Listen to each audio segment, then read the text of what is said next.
What's up, guys? My name's Noah. I make music as Haterade, and this is a video of 5 ways to use Serum FX to spice up your tracks.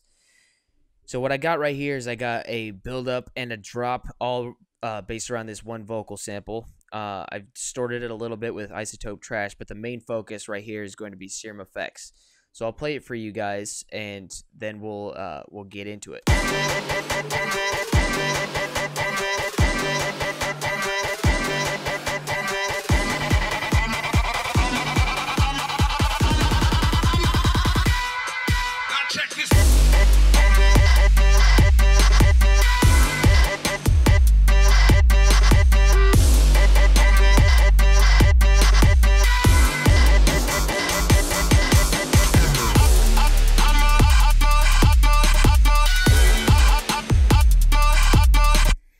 That's the general idea right there. I think I'm going to take these hi-hats out right here. So when we play this, it sounds pretty dry, right? There's not a whole lot going on in these gaps right here.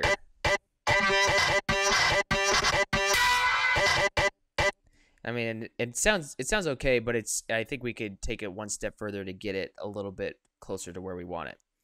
So let's get into Serum FX real fast. So if you've used Serum before, you probably recognize this. This is the effects module inside of Serum.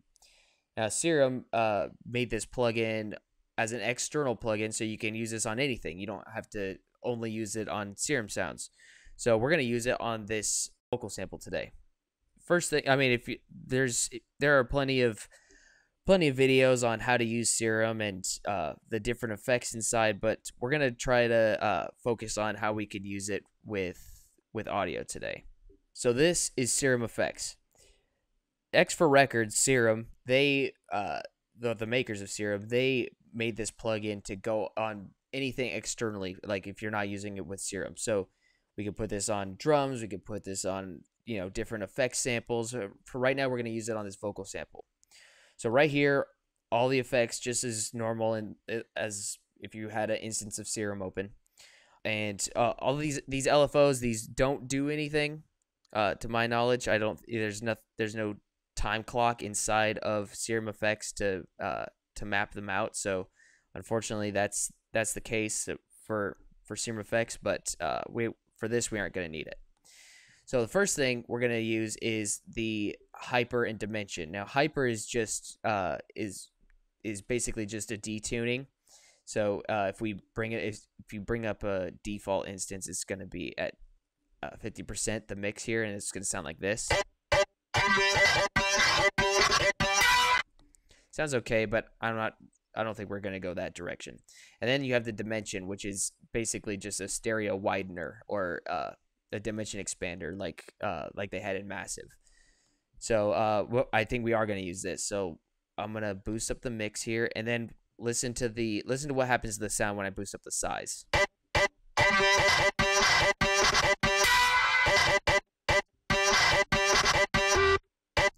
Gives that little bit extra flair. I'm gonna A/B this.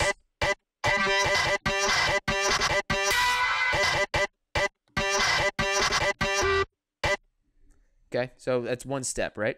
Next, we'll add a compressor. So the compressor is just like a normal compressor. This is a you got your threshold, ratio, attack, release, and makeup gain. But for this portion, we're going to flip it to multiband, which is kind of like the OTT, preset in Ableton. So let's bring down. Well, let's play it. It's good practice to, while you're working with effects, is to keep it playing so you can hear exactly what's happening as you're doing it. So we'll play it.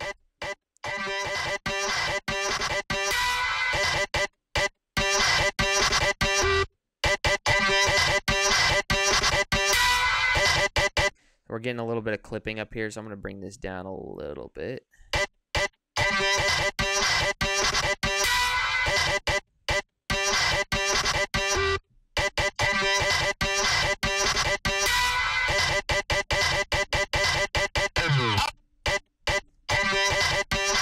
Okay, so I like that. Let's A/B it.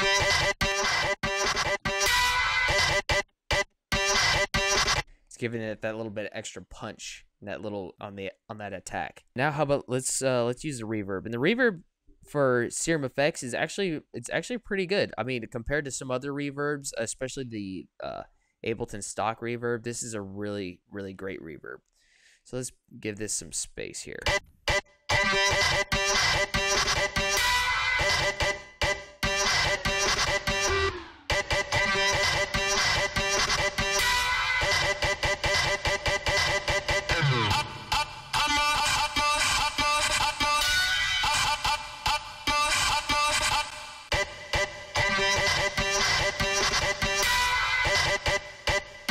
I'm just controlling the space. We don't want it to get too big because we still want those transients to cut through it. Basically, what we're doing right here is building an atmosphere to fill in those gaps where the synth is or the vocal isn't playing.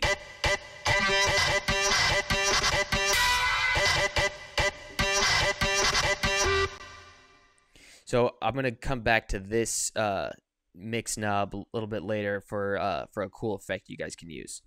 And I think last we'll use the delay. Yeah, we'll use the delay. So for this portion, we're not going to use the delay how it normally is. Like, I'll play it like just like this. Here how it lasts, like it keeps fading out there. We're not going to use it like that. What we're going to do is we're going to turn off the BPM, and we're going to what this does is it takes it off like a specific locked time to the grid, like for quarter notes or half notes or eighth notes, 16th, 30-second notes, stuff like that. We're going to bring it down to just a time. So this is in milliseconds. So we're going to bring this down. I'm going to bring it down really fast. So it's just going to be really quick. We'll bring down this feedback, and now listen to what happens. We'll bring this mix knob all the way up too. I'm going to bring this feedback knob up. Listen to what happens with the vocal.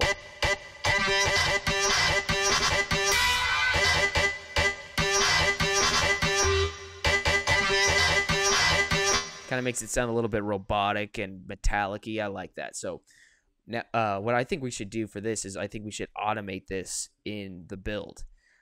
This is a good technique for, doing something a little bit different, especially if you're using the same sample in your build up as your drop. This is good to make like a little change up before it drops into the OG sound. So we'll bring this up like this. Oh, that's the reverb. We don't want that. We want the feedback. So we'll keep it right. Looks like it's right there, and then we'll bring this down like that. And we don't want this to be going on during the drop, so we'll just keep it like this.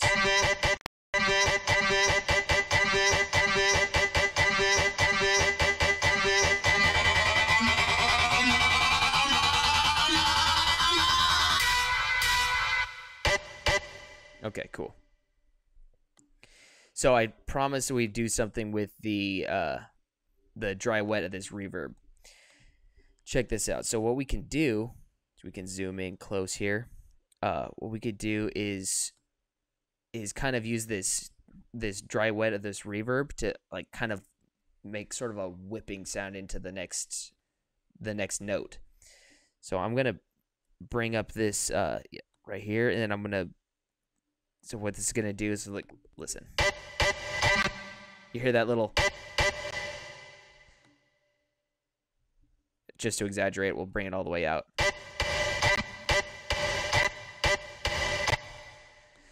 What this is going to do is it's going to kind of add a little bit more groove and rhythm to this part. It's subtle. It's very subtle, but it works. You'll hear a lot of producers do this. This is a great trick. Let's see if we can just place it right here.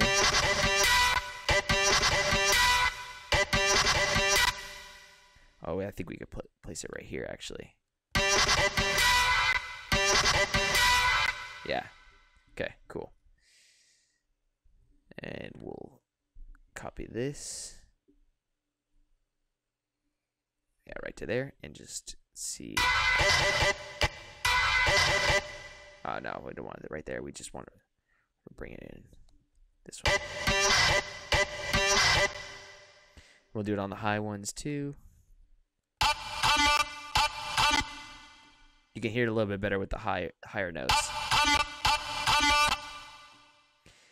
And notice we aren't bringing it back down to 0 after this reverb inflection, because we still want to maintain that space between all those notes. So we'll go.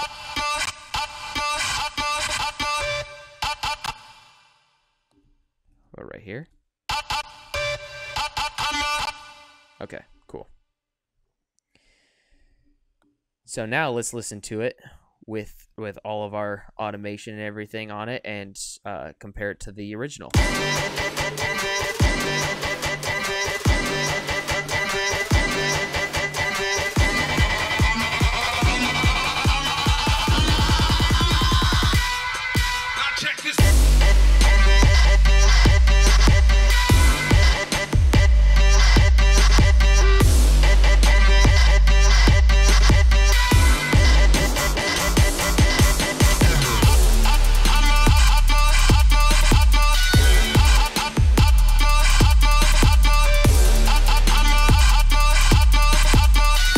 Pretty tight, right? Let's play it. Let's play without it.